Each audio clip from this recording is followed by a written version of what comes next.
अस्सलाम वालेकुम। कैसे हैं आप सब लोग? सबको बहुत बहुत ईद मुबारक।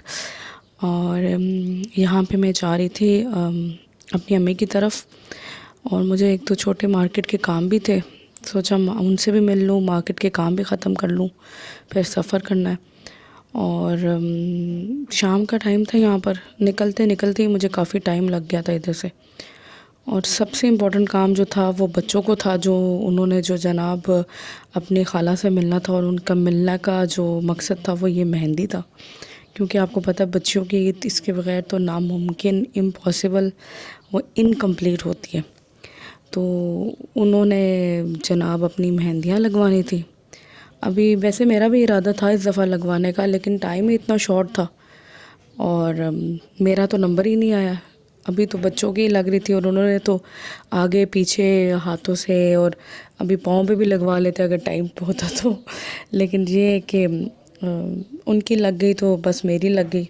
तो वो खुश थे, तो मैंने कहा चलो बस ये काफ़ी है कि आप लोगों का जो है ना चीज़ें सारी पूरी हो गई हैं।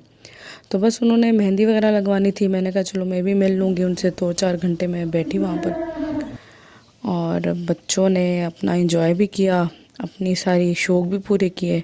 और वैसे भी उन्हें खाला के हाथ की मेहंदी इसलिए भी अच्छी लगती है कि जो डिज़ाइन वो उनको देती है ना, वैसे वो उनको लगा देती हैं। पार्लर पे तो ज़रा ये थोड़ा सा मुश्किल हो जाता है समटाइम्स, अगर रश हो, स्पेशली ईद के डेज़ में।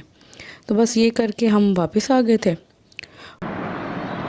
ओके, यहाँ पर हमारी जाने की पैकिंग हो रही है।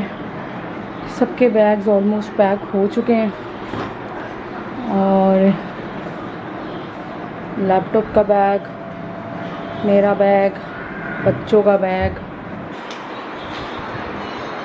बेबी बैग, और इसके बाद है एक मेरे हस्बैंड का बैग। खैर उनका एक सेपरेट फुल साइज़ बैग है जिसमें अनलिमिटेड कपड़े होंगे।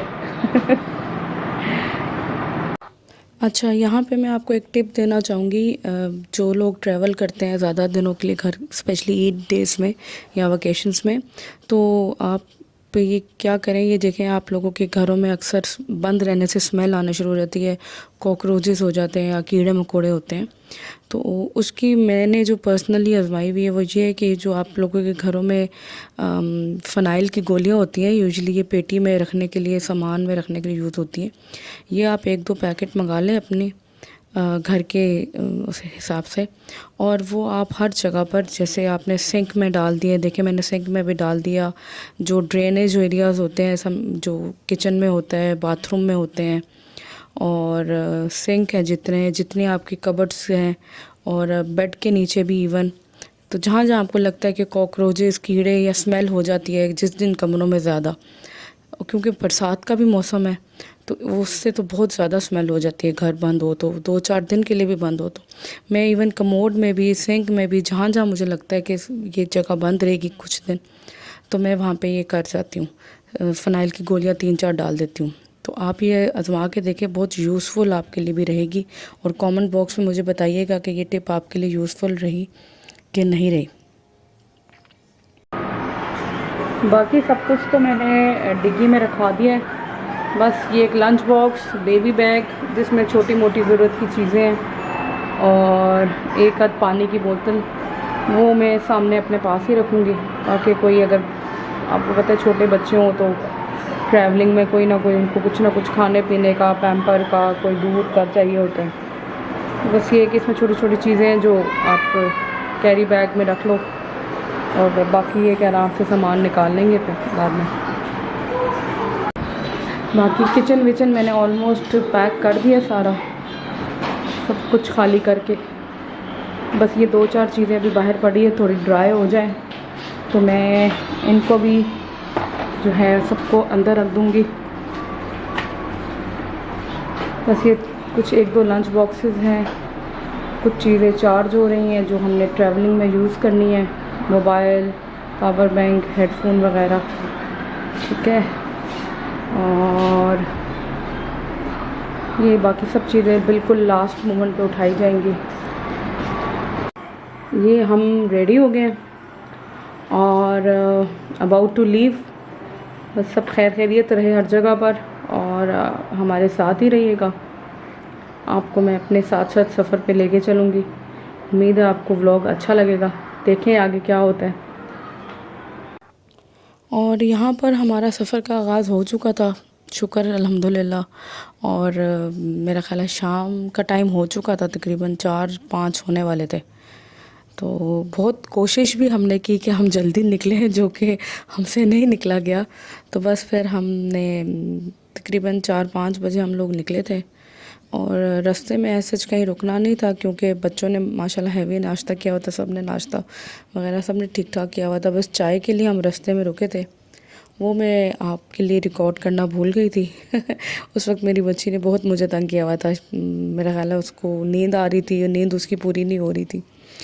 तो बस हम सिर्फ चाय के लिए रुके होंगे हाफ़ एन आवर, और मतलब स्ट्रेट अवे टू मुल्तान।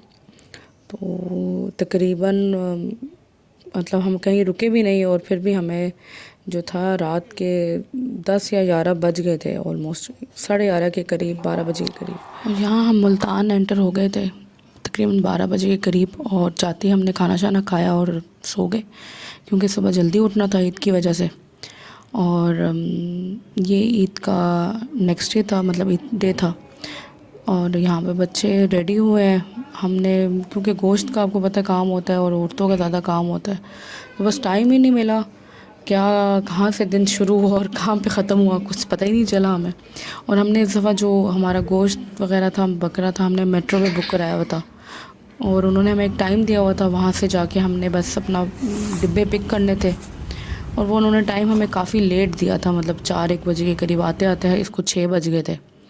इसको संभाला, खाना पीना करते करते सबको डिस्ट्रीब्यूट किया। और सफाइयाँ, मतलब आपको पता है कितनी स्मेल हो जाती है गोश्त की भी। तो वो करने कराने में इतना टाइम हमारा पता ही नहीं चला कहाँ चला गया। हालांकि कोई ऐसा हमने कोई एक्टिविटी उस दिन हमने नहीं की सिवाय इस गोश्त को संभालने के। एंड बस फिर हमारा ईद का दिन ख़त्म हुआ। Thank you for watching.